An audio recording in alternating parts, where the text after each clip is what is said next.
Olá, pessoal. Boa noite, tudo bom? Estamos começando mais uma live com os especialistas. Essa semana eu trouxe a doutora Marielle. Todo mundo sabe que eu falo bastante dela aqui. Ela cuida dos meus bebês e eu já estou enchendo o saco dela faz tempo. E hoje a gente resolveu vir aqui falar sobre displasia coxofemoral, que é um tema muito importante e que eu acho que gera muitas dúvidas também para o pessoal. Então, quero agradecer todo mundo que está aí presente. Já vou aproveitar dizendo que minha internet hoje está super instável, mas não se preocupe que além de ficar gravada 24 horas aqui no Instagram, a gente vai deixar no IGTV também gravado, então vocês podem assistir depois.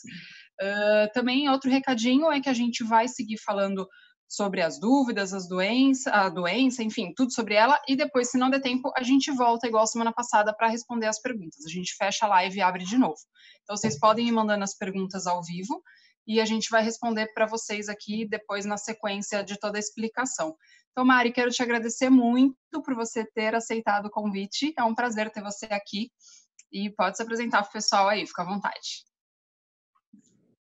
Eu que agradeço o convite, aí eu fico um pouco sem graça de fazer essas coisas ao vivo aí, mas eu tô pegando gosto, tá legal. Legal, legal.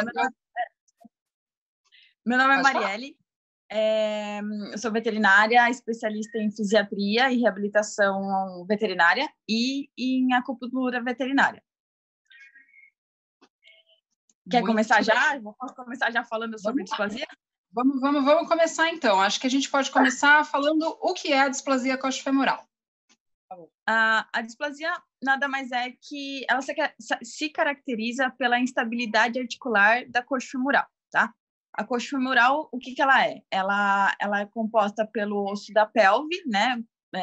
Popularmente conhecida como bacia, e o fêmur, tá? Então, na pelve a gente tem uma parte que se chama acetábulo e nela se encaixa a cabeça do fêmur. Né? Teoricamente, uma articulação que não tem displasia, ou seja, que tem um encaixe perfeito, ela vai ter o acetábulo não muito raso para poder a cabeça do fêmur encaixar direitinho e ela não ficar dançando dentro dessa articulação. Uma articulação que tem displasia coxofemoral, ela tem esse encaixe do acetábulo mais raso, então a cabeça do fêmur vai ficar instável e vai ficando uma articulação frouxa. Né? Então, o fêmur vai ficar indo e voltando até que vai chegar um ponto que a displasia vai ter progredido para um grau mais grave, correndo o risco de subluxar ou até luxar, ou seja, o fêmur sai desse encaixe da pelve. Certo. E quais são as principais raças acometidas? Porque, assim, a gente até na graduação, a gente acaba vendo que é uma doença que às vezes aparece mais em animal de porte grande, mas não é só isso, né? Hoje em dia não. Antes era assim uma raça quase que exclusiva de cães de grande porte, como pastor alemão, labrador, rottweiler, golden retriever. Hoje em dia, infelizmente, a gente também consegue ver esse tipo de alteração em cães de raças menores, como o Shih Tzu, o Lhasa Apso, o American Bully, que agora é uma raça que está bastante em alta, aí o pessoal tá pegando bastante essa raça, até Yorkshires também. Então, não é exclusivo de raças de grande porte. O Ed Shih Tzu está falando, nós pequenos também. Eu recebi mensagem também de um pug também, que também falou que vinha assistir a live. Então, a gente está vendo agora em várias raças, né? Sim, infelizmente sim. E ela tem, né, quando a gente pergunta qual que é a causa dessa doença, né? Então, ela tem o fator genético, ou seja, aquela hereditabilidade, ou seja, passou do pai ou então da mãe, né? Isso aí tem que, principalmente os de raça, que você teria teoricamente um controle maior, é importante verificar com os canis a procedência, né? Ou seja, se os pais, a fêmea e o macho foram diagnosticados displasia free, né, que a gente fala sem displasia, ou seja, o grau A ou até o B, vai até o D, a displasia coxofemoral, que aí já não está dentro dos padrões, então os aceitáveis aí seriam o grau A ou então o grau B, mas não é só a parte genética. Infelizmente, hoje em dia, a grande parte dos lugares onde a gente mora hoje é tudo de piso liso, escorregadio, então é outro fator que influencia bastante às vezes, se o animal tiver o gene da displasia coxofemoral e ele for um cão que for criado, principalmente na fase de crescimento, num piso rústico, ou seja, sei lá, grama, até carpete, não sei se alguém tem carpete hoje em dia, ou então, para quem tem piso liso, colocar o emborrachado, às vezes ele nem desenvolve o fenótipo da displasia coxofemoral, ou seja, ela nem se manifesta se ele for criado num piso que não escorregue. E outra parte que também pode influenciar bastante no desenvolvimento da displasia é o excesso de peso, né? O paciente obeso, ele sobrecarrega naturalmente todas as articulações, coluna, cotovelo, joelho e coxo femoral, né? Além de ter aquela coisa de ser um corpo inflamado, né? Você, mais do que sabe. É isso que eu acabo sempre falando quando eu falo de obesidade aqui no Instagram, né? Eu falo, às vezes a gente pensa só na sobrecarga mesmo do peso, mas não é só isso, né? É um paciente inflamado que tem uma liberação de mediadores químicos, que são, na verdade, para quem é tutor e não entende, são substâncias que vão inflamar, e não só o excesso do peso ali. Então, inflama mesmo a articulação por causa desses mediadores, né? Então, a obesidade, gente, vai atrapalhar em tudo. Que nem, não existe gordinho saudável, é que nem pra gente. É uma doença que vai acometer um monte de órgãos, a gente vai ter um monte de problema. Então, não tem esse papo de que ele tá gordinho, mas tá tudo bem. Estão perguntando aqui, Mari, se o cão já nasce com a displasia. Como eu falei, tem essa coisa do fator genético, né? Mas nem sempre ele vai se manifestar. Se ele for um cão que não tem essa parte ambiental, às vezes a displasia ela não se desenvolve tão cedo. Aparece. Ela pode aparecer mais tarde, quando o cão for mais idoso, que ele vai perder naturalmente massa muscular. Uma das coisas que traz estabilidade para a articulação é a massa muscular. Como qualquer paciente senil, ou seja, idoso, e a gente também, a gente perde massa magra. Então, a articulação fica mais instável.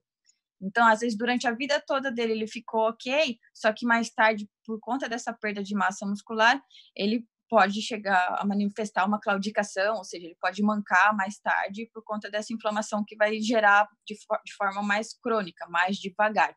Então, às vezes, ele vai manifestar a displasia mais cedo, isso vai depender de diversos fatores, principalmente também do genético. Às vezes a mãe e o pai tinham uma displasia muito grave, então às vezes não tem nem como controlar isso, mas vai depender desses dois fatores agindo concomitantemente ou de forma separada.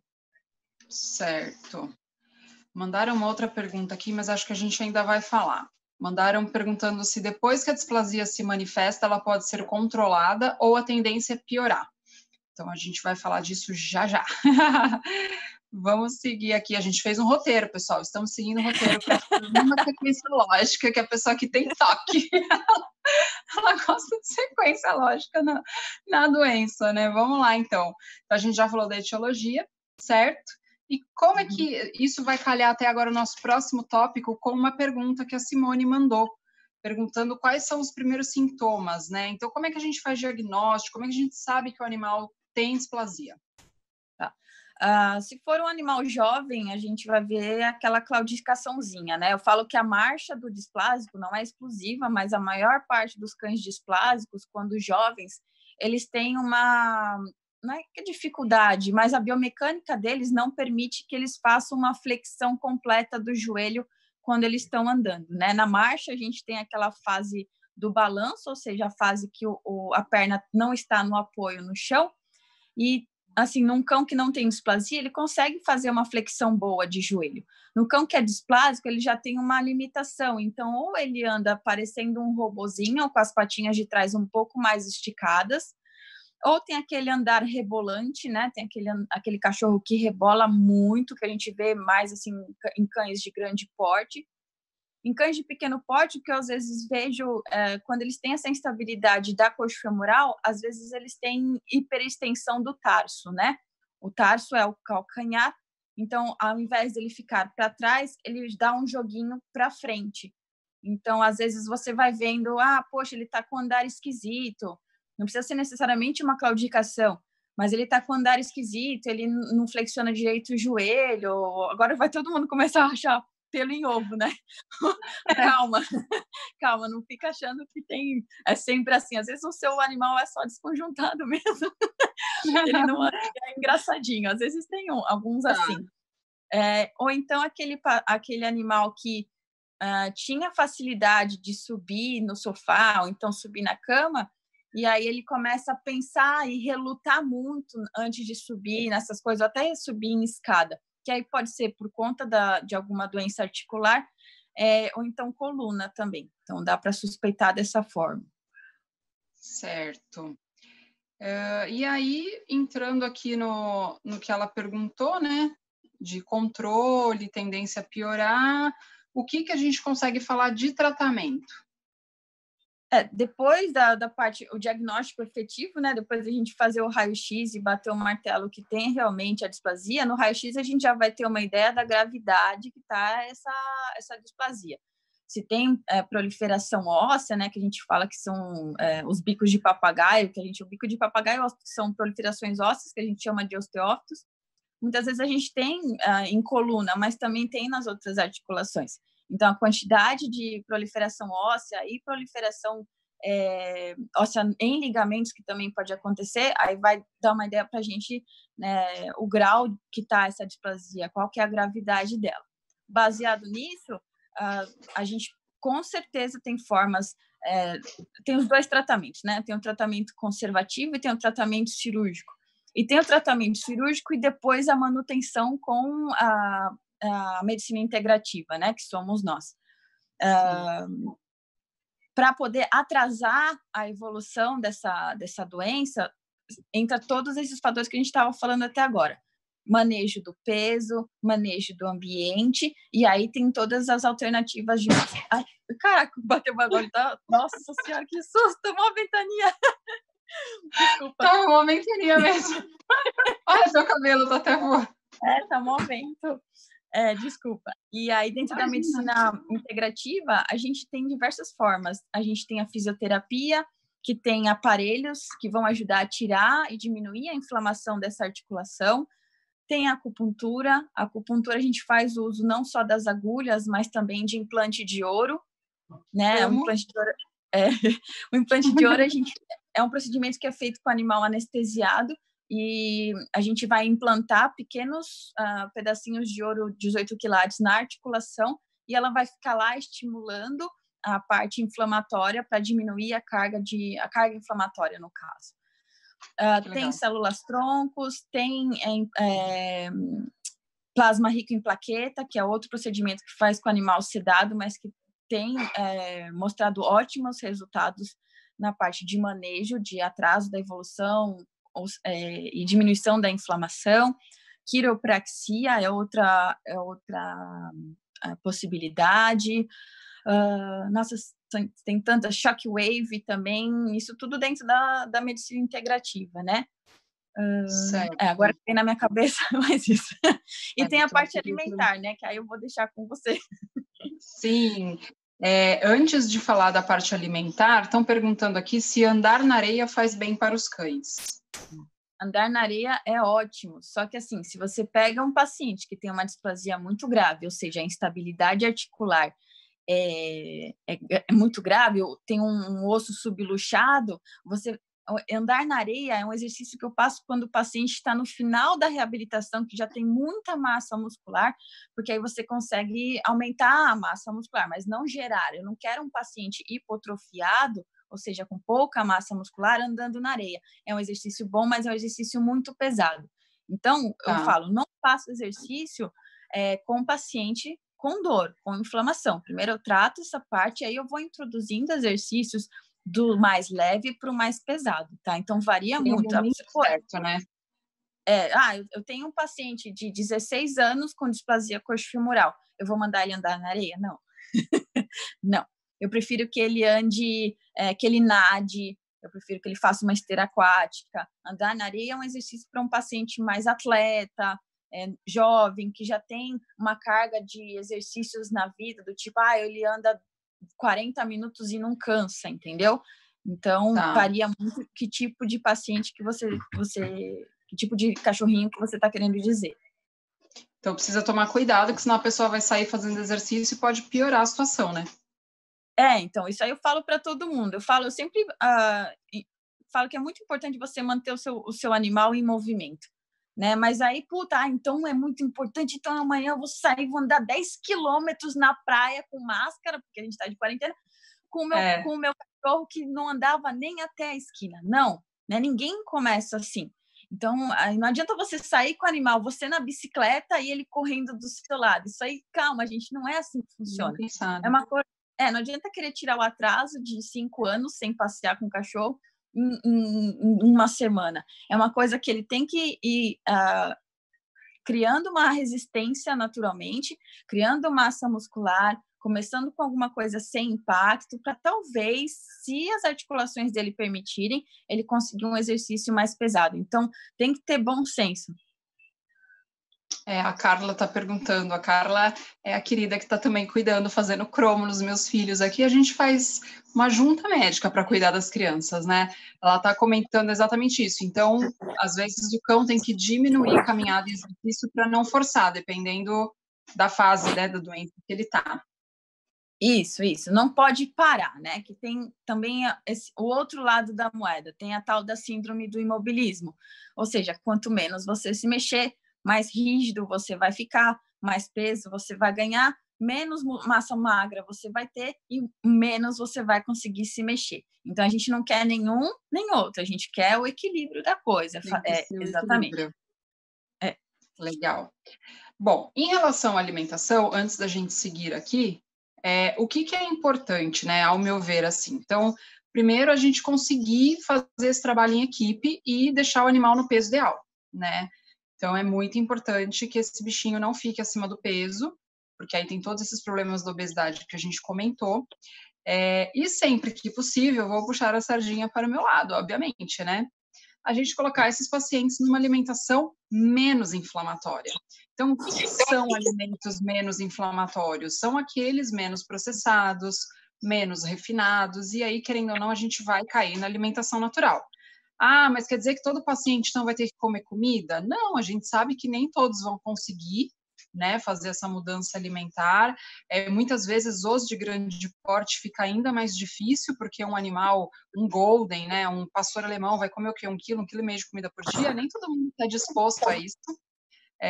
Apesar de que eu tenho muitos, graças a Deus, muito paciente golden que o pessoal faz e ama fazer, mas às vezes não é possível. Então, às vezes a gente faz um mix, a gente entra com legumes que vão ser menos inflamatórios, com os cogumelos, que é super legal também, mas vai requerer, precisa de uma orientação, não é simplesmente sair dando. Se quiserem dar, na verdade, dá para a gente dar em forma de petisco. Então, em vez de ficar usando esse monte de petisco industrializado, até 10% da dieta deles, a gente consegue entrar com alguns legumes, né? Então, brócolis, os verdes escuros são bem legais. Então, a gente consegue, dessa maneira, acrescentar algo na alimentação desses animais sem estar sendo orientado por um nutricionista. Mas quando a gente entra com a dieta inteira, aí a gente consegue, não só com os alimentos mais naturais, mas também com o uso dos nutracêuticos, né? Para quem não sabe, os nutracêuticos são como se fossem medicamentos naturais. Então, eu gosto muito de usar o exemplo da cúrcuma, que vem do açafrão, e que as pessoas às vezes me perguntam, mas o tempero já ajuda na comida? Sim, já ajuda. Só que às vezes a gente precisa usar esses elementos em doses terapêuticas, então a gente vai precisar fazer isso de maneira manipulada. Porque se eu tivesse que usar a quantidade de cúrcuma para ter um efeito terapêutico na comida, essa comida ficaria inviável de ser comida, né? De tanto pó que a gente ia pôr na comida. Então a gente faz isso manipulado. E aí sim é terapêutico, né?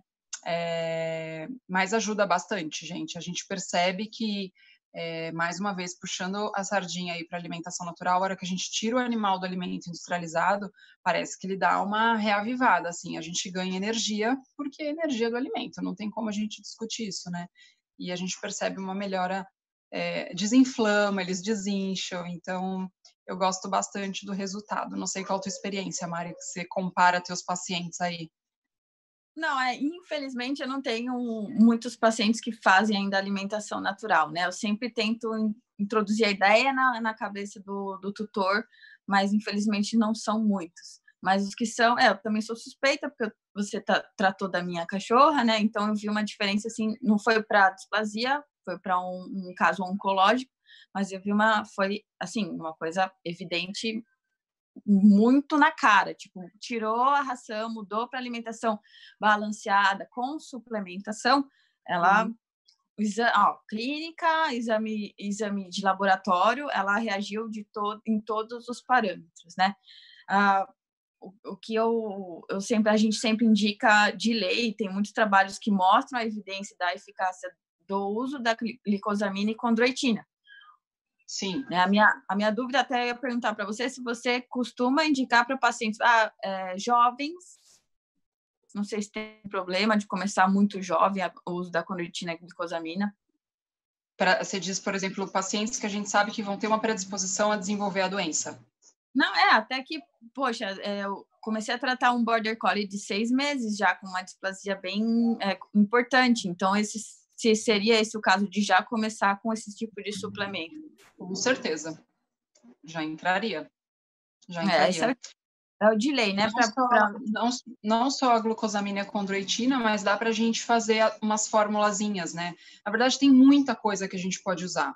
Não só esses que vão agir direto na melhora da articulação mesmo, a gente falando especificamente, então o colágeno também, né, o C2, tem algumas coisas que são caras, então às vezes a gente não consegue entrar com tudo de uma vez, acaba que assim, a minha realidade é, quando o paciente chega em mim, ele já veio de um monte de especialista, então a hora que eu falo para a pessoa, ela fala, putz, não vai dar, né, eu preciso, e aí quando eles vêm para mim, eles vêm para trocar a dieta para natural, na maioria das vezes. Então, aí eu primeiro preciso entrar com a vitamina, né? Porque toda dieta natural vai ter que ser suplementada, então, com as vitaminas e os minerais.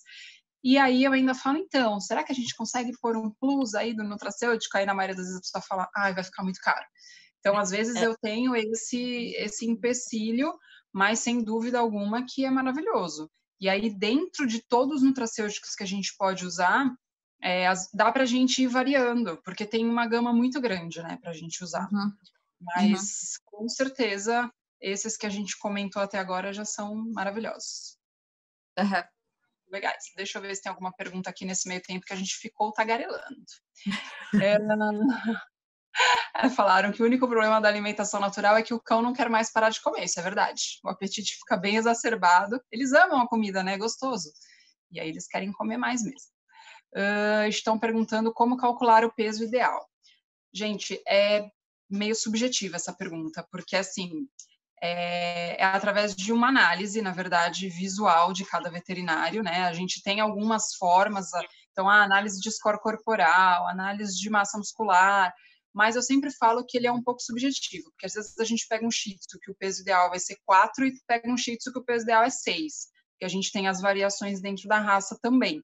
Então fica difícil da gente falar, olha, é dessa forma. Então vai ser uma análise que o teu veterinário vai ter que te ajudar examinando, né, e vendo, porque mesmo a gente falando de raça, dentro da raça a gente tem muita variedade, né, então é um pouquinho difícil, não sei se tu tem alguma coisa para falar sobre isso, Mari. Não, é com você mesmo. Mandaram aqui quais alimentos podem complementar a ração, então assim, gente, complementar sem o veterinário é aquilo que eu falei, pouquinho, como petisco, até 10%, então um exemplo rápido, se o cachorro come 300 gramas de ração, você pode entrar com até 30 gramas de petiscos em gerais. Então, se você dá fruta, isso vai contar, se você dá o legume, isso vai contar, se você dá o petisco industrializado, vai contar mais ainda, porque eles são extremamente calóricos, então precisa tomar um pouquinho de cuidado. Senão, procura o veterinário, que aí ele consegue complementar e fazer o que a gente chama de mix feeding, que é a ração junto com o alimento natural. Existe essa possibilidade e a gente tem ganho de saúde com isso. Já tem trabalho comprovando, tem um trabalho muito legal que fizeram na raça Scott Terrier, que é uma raça super predisposta a tumor de bexiga, e eles conseguiram comprovar que só o uso de alguns vegetais misturado nessa ração melhorou o aparecimento de tumor. Então, vale a pena fazer. Às vezes a pessoa não consegue fazer 100% natural, mas vale a pena fazer a misturinha mais orientado por um veterinário, tá? Vamos lá, seguindo aqui. Tem mais perguntinha, mas eu acho que eu vou deixar mais para frente um pouco. O Romeu está perguntando, Romeu Shih Tzu, o que seria mais viável? Usar o pé de frango com o colágeno ou os comprimidos? Ela ainda falou aqui o exemplo do Arthrotavis.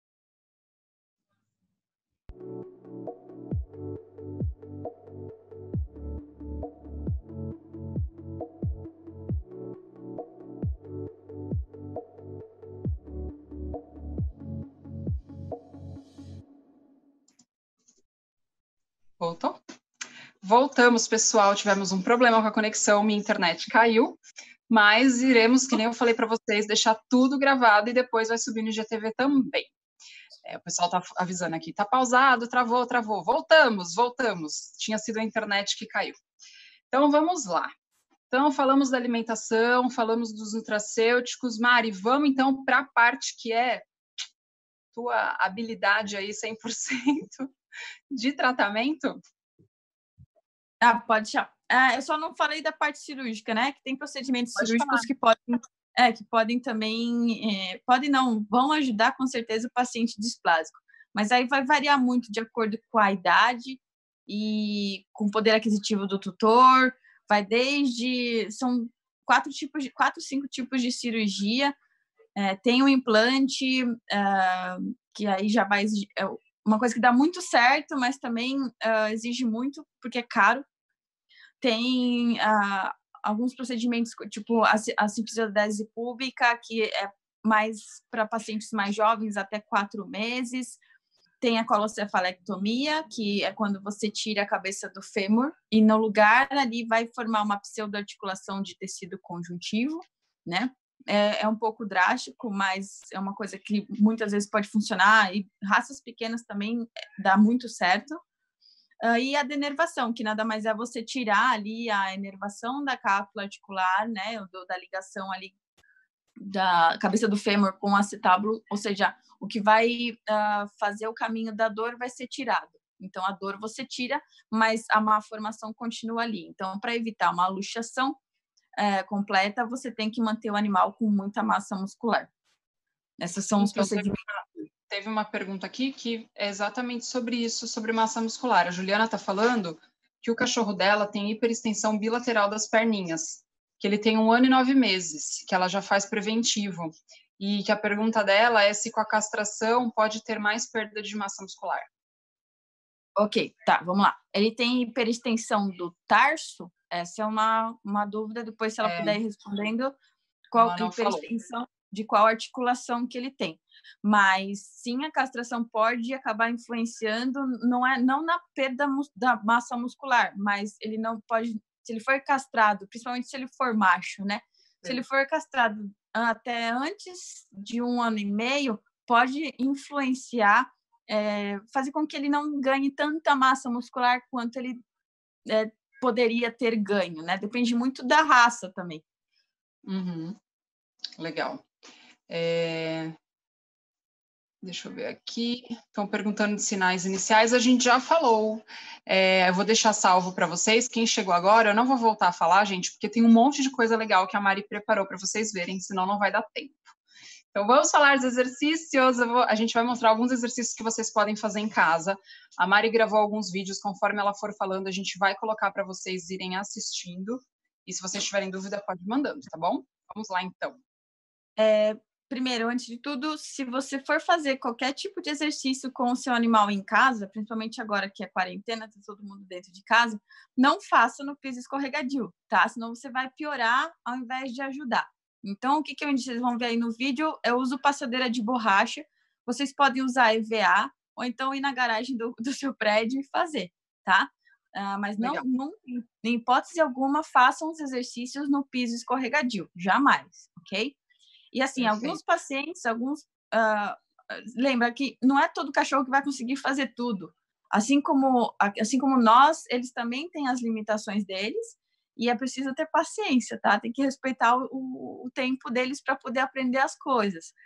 E sempre dá uma perguntadinha pro veterinário se ele pode ou não fazer alguns exercícios que os mais avançados que eu deixei para o final são exercícios que seria legal vocês perguntarem para o veterinário se ele pode ou não fazer, tá? É sempre bacana ter uma orientação, né? Conversar. Mas vamos lá.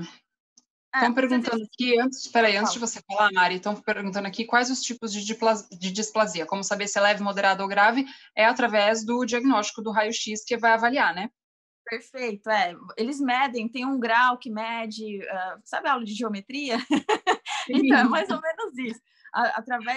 Eles vão fazer no raio-x, eles vão fazer aquela posição que chama frog leg, né, perna de sapo, com o animal sedado, de preferência, porque é uma posição incômoda para eles, que eles vão tracionar as duas perninhas para trás. Baseado no achado do raio-x, eles vão fazer um ângulo e, dependendo do ângulo que aparecer ali, menor ou maior, vai vir a gravidade da displasia. Legal. E perguntaram também, a Vaninha está perguntando, como saber se a displasia voltou após a cirurgia, se é comum isso acontecer? Então, depende de qual cirurgia que foi feita. Se for feita, se é a Vaninha da Brisa que está perguntando, que a Brisa fez denervação, né? Vaninha então, 33, é esse o nick eu dela? acho que é. A denervação, ela vai voltar depois de... A enervação, no caso, ela volta depois de muito tempo. A displasia, ela não volta. A displasia continua. Ou seja, a má formação vai continuar ali, nesse tipo de cirurgia. O que vai sair é o condutor da dor, que são os nervos. Tá? E você vai percebendo de acordo com os sinais que o animal vai te mostrando. Alguma claudicação, alguma dificuldade de subir ou descer de algum lugar, o animal mais prostrado, mais dolorido. Em períodos de inverno, eles tendem a sentir um pouquinho mais de dor. Então, são sinais que o paciente vai mostrando. Legal. Então, vamos lá. Vamos para os exercícios, senão não vai dar tempo. Eu estou empolgada aqui para os exercícios, que eu achei muito legal. Os exercícios são basicamente exercícios para fortalecer os músculos, os grupos musculares que dão estabilidade para o quadril, né? Para a coxa femoral. Eles são o glúteo, o quadríceps e um pouquinho os isquiotibiais, né? Mas é mais foco ali na musculatura lombar, né? Que é bem importante do final da paravertebral ali, glúteos e quadríceps. Então, vai começar já com o vídeo? Vamos lá, vamos para o primeiro vídeo. O primeiro vídeo nada mais é que você ensinar o seu cachorro a sentar e levantar, tá? Então, poxa, meu animal não senta. Se você colocar ele de frente para você com um petisquinho aí magro, tá? Um petisco magro, e simplesmente colocar a sua mão para trás, é reflexo em direção ao quadril dele, é reflexo ele abaixar o quadril. Nada de ficar forçando o quadril do animal para baixo, tá? Lembra de ter paciência, uma hora ele vai aprender. Então, senta e levanta é igual o nosso agachamento em academia.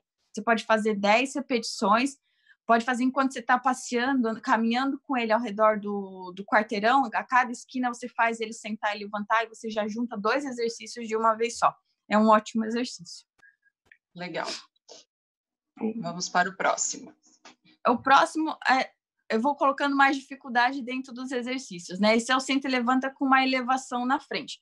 Pô, Mário, eu não tenho esses apetrechos todos aí que você tem de fisioterapia. Coloca uma almofada na frente, tá? Não precisa ser um bloco igual eu tenho, nem um disco de instabilidade. Pode pôr uma almofada. Então, a partir do momento que você eleva o membro torácico e faz o animal sentar e levantar, você faz como se fosse um agachamento com peso, tá? Você força um pouquinho mais a musculatura na hora de sentar e levantar. Legal. O próximo aí eu já coloquei, além de uma elevação, eu coloquei uma instabilidade, que é um disco de equilíbrio, tá? Então, você vai, além de você estar trabalhando os membros pélvicos, você vai estar trabalhando do core do animal. O core é a musculatura da paravertebral e abdominal, que são grandes estabilizadores de todo o esqueleto do paciente. Então, ali eu estou trabalhando mais coisas e estou forçando também mais os membros pélvicos. Então, coloca aí ou uma caixa e em cima uma almofada, entendeu? E aí faz ele sentar e levantar, e aí você vai conseguir um exercício mais pesado para ele. Lembra de começar pelo menos para o mais. Sim, tem que ir aos pouquinhos, né? Aos pouquinhos, isso. O próximo, aí você já pode usar uma cadeira, como eu usei nesse vídeo, e aí você vai, eu juntei. Quando você coloca o animal em pé, com os membros torácicos em cima da cadeira e coloca ele um pouquinho ali para cima, você já vai estar alongando. Quando você faz ele voltar e sentar, além de ser um exercício mega pesado, né, mega forte para sentar e levantar e fortalecer glúteo e quadríceps, você está fazendo uma coisa que eu chamo de amplitude de movimento ativa, amplitude de movimento ativa. Amplitude de movimento nada mais é que você mexer a articulação dentro da amplitude que ela permite, sem fazer recrutamento de alongamento. Você não está fazendo o alongamento, você está mexendo só dentro do que ela permite. Só que aí você vai estar fazendo fortalecimento também, porque é uma amplitude de movimento ativa. Então, esse é o mais difícil do senta e levantas, tá? Podia ter feito também numa superfície de rampa, mas aí eu acho que é muito forte. Deixa o veterinário e fisiatra fazer. Isso, aí tem que ser com acompanhamento, né? Vamos para o próximo. Outra coisa que vocês podem fazer é a passada lateral. A grande parte dos pacientes displásicos, eles têm um músculo que fica dentro da coxa, da parte de dentro da coxa, que chama pectíneo. É um músculo bem pequenininho, mas que dá muita estabilidade para o quadril. Em pacientes displásicos, esse músculo ele é encurtado. Então, às vezes, quando você vê o paciente sentando, um paciente displásico sentando, você vê o joelho indo para dentro. Isso é o pectíneo encurtado. Então, para você conseguir alongar o pectíneo, você faz essa passada lateral. O animal tem que entender que o membro torácico tem que ficar num ponto fixo, no caso eu usei uma almofada, e aí você vai sutilmente, não vai empurrar do nada o quadril do paciente para o lado, tá? Tem que ser devagar. A Harley, que está nesse vídeo, que é a minha cachorra, ela tem um pouco de dificuldade de ir para um dos lados. Um lado ela vai muito fácil, o outro ela dá uma emperradinha, assim. Então, pode acontecer do seu animal conseguir... Ela já é perfeita, né? Qualquer dia ela faz sozinha. Tu só vai falar, ela vai fazer já. Ela está quase fazendo sozinha, de tanto que eu faço com ela. Então, essa passada lateral vai ajudar em trabalhar esses músculos de dentro, na parte medial e lateral da coxa. Bacana. Esse eu não achei tão difícil. Vou tentar nos meus. Na hora de fazer é um pouquinho difícil, que tem animal que não entende, que senta na hora e fala, o que você quer que eu faça? Ele fica meio assim, mas não desiste. Tem que ter paciência. Vamos lá, vamos para o próximo. Tem os cavaletes, né? Os cavaletes você pode pegar um cabo de vassoura e você coloca, assim, qual que é a altura que você vai colocar? Vai variar do tamanho do seu animal. Sempre começa embaixo, tipo uns 3 dedos do chão. Se eu falar 3 dedos pro Pina e pra já era, já vai ser a altura máxima para eles. Eles a gente pode fazer com lápis.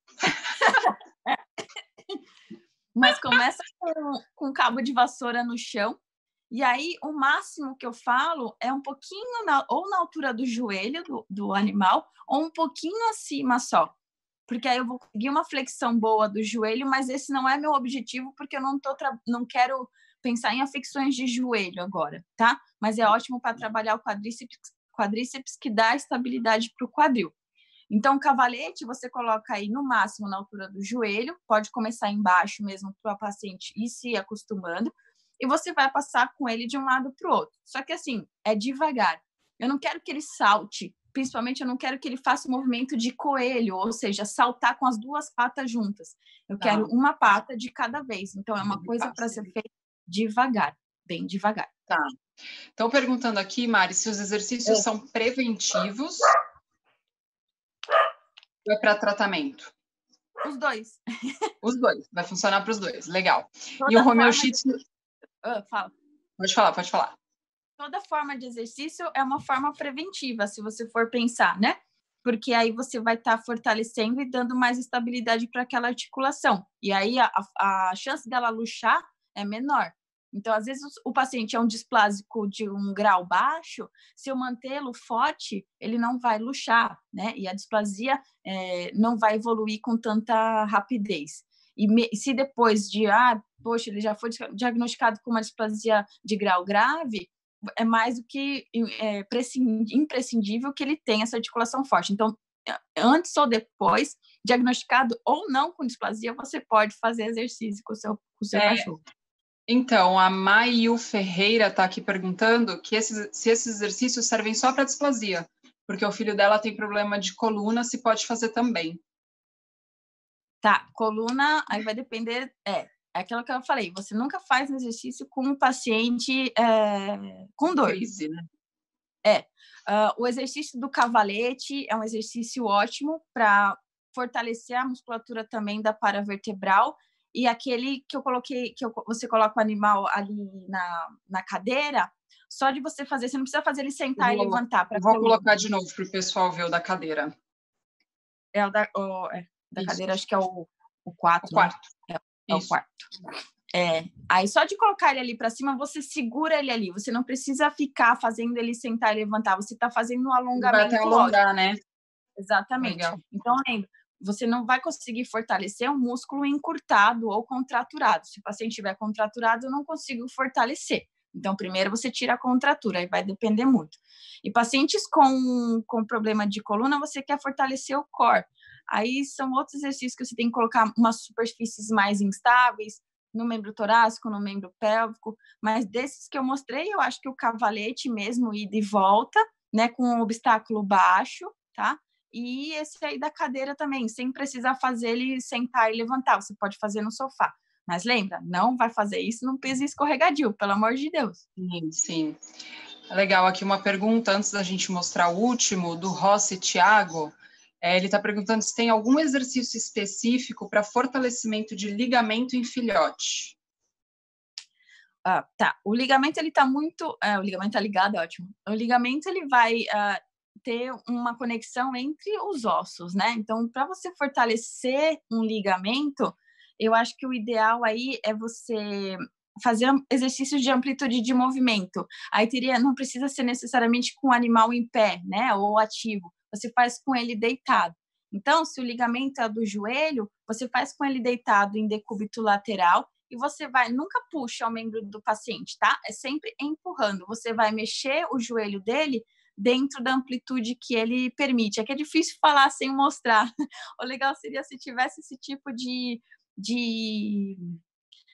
vídeo. Mas, se o seu paciente, se o seu filhote, ele tem instabilidade na articulação do joelho, esse é um exercício bom. Todos esses são exercícios bons porque você está fortalecendo os músculos que vão dar estabilidade para a articulação do joelho. Para fortalecer o ligamento, é amplitude de movimento, o uso do laser também, ele vai ajudar a melhorar a extensibilidade, ou seja, na capacidade do ligamento de se estender sem romper, tá? Então, de exercício, acho que só amplitude de movimento. O resto vai ser tudo para a parte muscular. Legal. Estão perguntando se podem ser feitos por bulldog francês por conta de predisposição a hemivértebras. Tá. O bulldog francês é aquele combinho, né? Tem de tudo um pouco. Então, manter o exercício... Sim, podem fazer os exercícios que estão aí. Só muito cuidado na hora que for esticar o paciente para cima, ali no exercício da cadeira, para não jogar o quadril muito para frente. Por isso que eu falei, pede ajuda do seu veterinário. Se, então eu estou insegura de fazer isso e eu não quero falar com o veterinário. Exercício de senta e levanta, e o cavalete já vai ser algo bastante promissor pro bulldog que tem estabilidade nas articulações da coluna. Legal. Antes de eu ler aqui do Romeu, que eu já vi que ele mandou ali uma perguntinha que a Mari já meio que falou, vamos mostrar o último do cavalete lateral. Cavalete lateral, né? Isso. Aí entra também o cavalete lateral, você coloca o seu cachorro paralelo ao cabo de vassoura, tá? Ele não vai estar de frente. E aí eu quero passar ele em diagonal para o outro lado. Se vocês perceberem bem, a perna da Harley, ela vai abrir.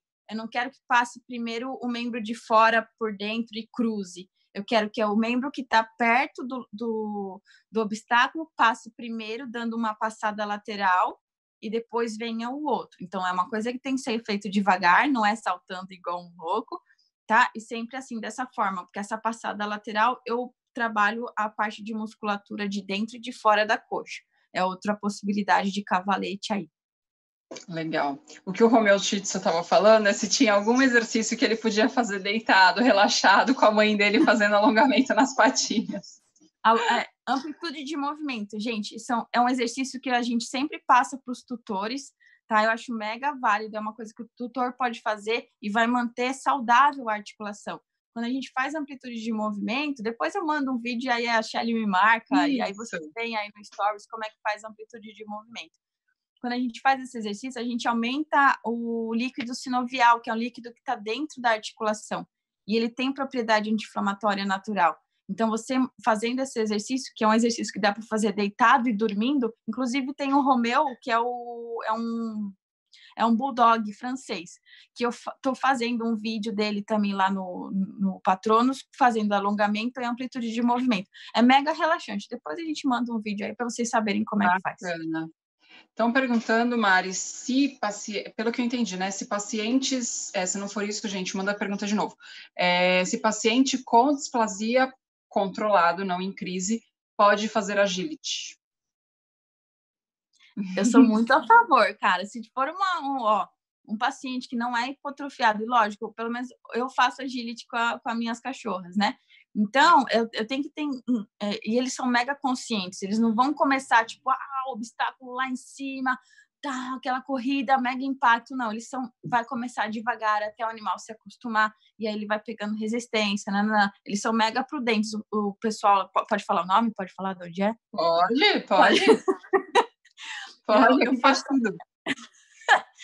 É o pessoal do Latas Dog, onde eu faço. Eles têm @LatasDog. Eles fazem agility e eu acho eles mega prudentes. Não é grama sintética, não escorrega. Então, se o seu cão ele for um cão que tem uma displasia controlada, tá? Que não é subluxado nem luxado e ele tem massa muscular boa, não é hipotrofiado, o agility vai dar uma musculatura de explosão, que a gente fala que é aquela musculatura, né? Que deixa o paciente igual aqueles galgos, né, italianos, com bastante massa muscular grande, dando estabilidade para a articulação. Então, assim, eu sou a favor. Só que aí vai depender do grau, né, da displasia. A Paty está falando aqui da Nina e do Armandinho, que a Nina fez aula de agility lá antes da pandemia. Eu imagino a Nina no agility correndo atrás da bolinha amarela dela. A Nina, você sabe quem é a Nina, Mari? Maior que a minha paciente de 2 quilos. Ligeira, deve passar a perna em qualquer um aí. Não, certeza. Ela e aquela bolinha amarela dela, são assim, ninguém segura. Olha, Mari, eu acho que vamos ter que fazer uma nova live, porque outra pergunta que pegou aqui foi: tem algum tipo de massagem que podemos fazer? Para pacientes displásicos, é sempre bem-vindo fazer massagem ali perto da pelve, né? Na parte lombosacra, na coluna, e no quadríceps, tá? Eles vão ter tensão em quadríceps. O paciente que é displásico, ele não consegue fazer 100% da extensão, ou seja, quando o paciente joga a perna lá para trás. Essa extensão do membro pélvico é mega comprometida em pacientes displásicos. Então, você vai ter, consequentemente, uma contratura no quadríceps, tá? Então, a massagem, você pode fazer movimentos musculares, mas antes, é bem legal você fazer depois do exercício, tá? Que aí a musculatura vai estar quente e não tem perigo de ter algum tipo de alongamento também, tá, gente? Fazer sempre depois do exercício, porque a possibilidade de ter um estiramento é menor. Então, só que, eu vou falar massagem no quadríceps, nem todo mundo sabe onde é quadríceps, né? Tem muito que mostrar. Por isso que eu falei que a gente vai ter que fazer uma live de massagem aqui, de exercícios relaxando, dormindo, porque o pessoal vai poder visualizar. E aí o tutor ele vai treinando a mão também. Se você é uma pessoa que tem essa mania de não tirar a mão do cachorro, você vai treinando a sua mão e vai sentindo pontos de tensão. Então, sim, é mega válido fazer. Só que aí tem que ensinar onde é. A gente faz um dia. Bom, nosso tempo está quase acabando, pessoal. Se vocês quiserem mandar mais perguntas, fiquem à vontade. Vou deixar, o meu @, o da Mari, sigam. A Mari vive colocando coisa lá, gente, esses vídeos maravilhosos que ela faz com as filhas dela, mega ensinadas. Sempre tem lá dicas também. Estão perguntando aqui, subir e descer escadas prejudica? A descida é o pior, tá? Então, se você não tem, um labrador, pega o seu cachorro no colo, principalmente na descida, tá? E não deixa aquela coisa, né? Chega em casa, tira da coleira, o cachorro vai que vai. Gente, não faz isso. Faz em contenção a subida, não deixa ele subir igual um louco, e a descida, se possível, desce com ele no colo. Isso é uma das maiores formas de prevenção de qualquer tipo de lesão. É que nem a história de subir do sofá, pular da cama, né? A descida é sempre pior. Então, rampas, escadinhas perto da cama, coloca a passadeira. Se eu mostrar aqui para vocês, a minha cama tem escada e passadeira embaixo para evitar essa coisa de instabilidade logo depois que desce. Legal. Mandaram aqui também a V. Fernandes. Essa extensão que você fala é igual ao alongamento que eles fazem ao acordar, quando eles esticam a patinha para trás? Perfeito, perfeito. Se ele está se alongando, eu fico muito feliz, tá? Tem cachorro que nem se alonga mais, nem se espreguiça. Por isso que eu sempre pergunto para o dono, ele tem se espreguiçado? E quando do nada ele aparece se espreguiçando, eu fico muito feliz, porque quer dizer que ele está sem dor e ele está conseguindo mover melhor as articulações. Então, a espreguiçada e alongada é importante, só tem que ver se ele está conseguindo fazer numa amplitude que ele deveria, né? A minha cachorra provavelmente é uma cachorra displásica, a mais velha, que tem 13 anos. Eu fui relapse e não tirei raio-x, mas eu trato da mesma forma. Normal. Normal. Mas ela se espreguiça, mas você vê aquela limitação. E quando você toca, você sente contratura no quadríceps. Então, aqui em casa, a gente está toda semana fazendo alguma coisa nela, né? Além de outras coisas que ela tem também. Então, sim, essa extensão. Samantha está perguntando, quiropraxia aqui em Santos, doutora Marielle faz? Infelizmente ainda não, mas eu tenho contato de quem vem aqui e faz. Inclusive, ele vem aqui e faz na minha velhinha também, tá? Infelizmente, eu ainda não fiz o curso. Vai fazer. Estão perguntando de novo dos alimentos. Não vai dar tempo de eu falar, mas eu já falei. A live vai ficar gravada, a gente está tudo lá. Basicamente, são alimentos menos inflamatórios. Então, a gente falou sobre isso anteriormente. Está acabando meu tempo, acho que a gente não tem nem 5 minutos mais. Se vocês quiserem mandar mais... Tem aquela pergunta lá da sucupira, né? Que a moça perguntou. É verdade. Já ia esquecer. Mandaram para a gente aqui, a Samantha mandou. Se poderia usar óleo de sucupira para artrite e artrose, pensando como consequência da displasia coxofemoral. Mari, qual a sua experiência com isso? A minha experiência não é muito boa, tá? Uma cachorra que acho que a tutora resolveu dar por conta, a sucupira, eu não sei nem em qual formato, qual manipulação foi. E eu acho que ela teve um efeito aí hepatotóxico, né? Ela faleceu. Então, tomar muito cuidado com o uso da sucupira. Tem muita gente que usa, mas nem sempre a dose não é certa ainda para pacientes cães, né? Tem muito estudo em rato, que rato, ok, não teve nenhum efeito tóxico, mas também tem efeito em bovino. Tem que ver se essa sucupira é da fruta, se é da folha. Então, tem que ser muito minucioso quando pensar na sucupira, tá? A minha experiência não é boa. Por isso que eu indico, se for pensar num óleo, eu penso no óleo de cannabis. Cannabis. Não é muito barato, mas ele tem, assim, efeitos maravilhosos para tudo. Maravilha.